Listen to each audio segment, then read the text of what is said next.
When you think of things that can actually, disrupt military submarine sonar, you probably picture massive, highly classified technology.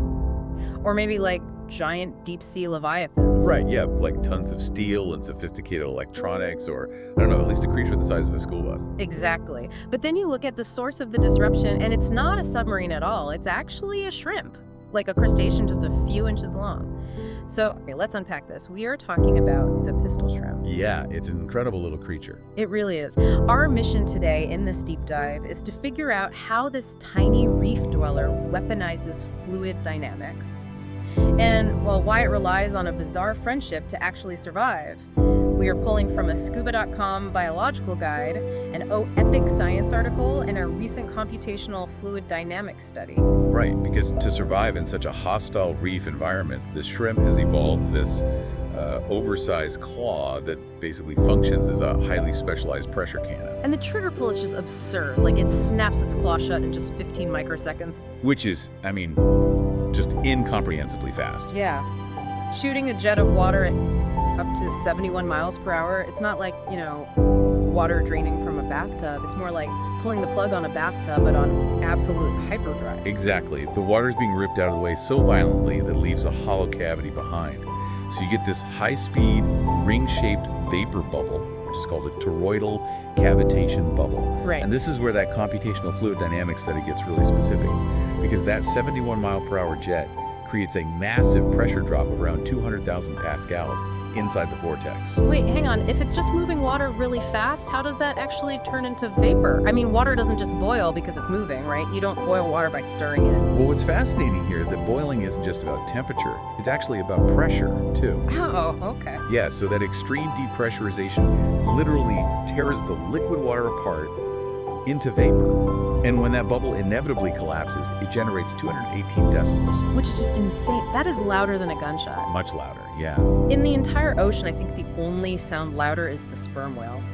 But according to that biological guide from scuba.com, that deafening crack is really just the alarm bell. Yeah, the sound is almost a byproduct. Right, because the actual destructive force is the violent, fiery implosion of that vapor bubble. Exactly. When it collapses, the water crashes back in on itself, and it generates temperatures between 4,700 and 4,800 degrees Celsius. Which is nearly the 5,500 degree surface temperature of the sun.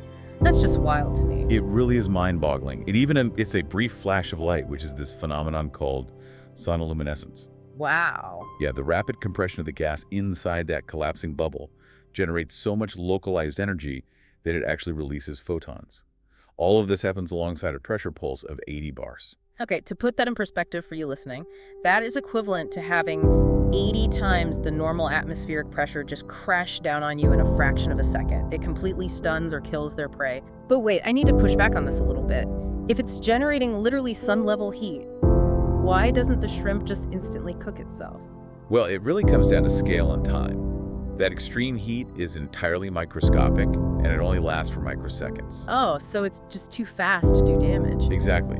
The heat dissipates into the surrounding water way before it can actually affect the shrimp's own biology. But engineers are studying this exact shockwave right now. Really? What for? They want to replicate it to design chemical-free water purification systems. They're trying to use those intense microscopic pressure and heat pulses to instantly destroy bacteria in drinking water. Oh, that is amazing. But here's where it gets really interesting. Despite possessing this devastating sun-hot weapon that human engineers are literally trying to copy, the pistol shrimp has a fatal flaw. Right. An article from Epic Science points out that it's nearly blind. Yeah, so it might be the most heavily armed creature on the reef, but it can barely see predators coming at all. Which is a huge problem. It is, and that forces it to forge a strategic alliance with the goby fish. The ultimate odd couple. It forms this lifelong mutualistic bond. The shrimp is a natural burrower, so it's constantly digging and maintaining a shared home in the sand. But because it can't see, the sharp-eyed goby sits at the entrance as a watchman. Right. It's this highly coordinated early warning system. The shrimp actually keeps one antenna resting on the goby at all times. Oh, wow. So they're physically connected. Yeah. And if the goby darts inside because of danger, the shrimp instantly feels it and retreats into the safety of the burrow. And the goby gets a safe house out of the deal. The burrow even allows gobies to safely perform these wild circular mating dances where they stimulate each other from head to tail. Right, since gobies can't really move sand themselves, the shrimp's constant digging ensures they have a proper breeding chamber. The irony is just perfect. I mean, the ocean's most heavily armed creature absolutely needs a tiny bodyguard to survive. It's a perfect synthesis of extreme physics and delicate biology. It really is. So what does this all mean? I think it shows how nature balances extreme offensive power with profound interdependency. You can have a weapon that rivals the sun, but, you still need a friend to watch your back. Yeah, absolutely. It makes you wonder if engineers are already using the pistol shrimp's microscopic bubble physics to revolutionize water purification. What other massive human engineering problems could be solved by studying the daily habits of seemingly simple ocean dwellers? Like maybe their burrowing techniques could inspire new robotic excavation tools. Yeah. Or their symbiotic communication could lead to better decentralized sensor networks. There is so much we don't know. Next time you picture sophisticated military technology breaking a submarine's sonar, just remember the tiny, nearly blind shrimp that got there first.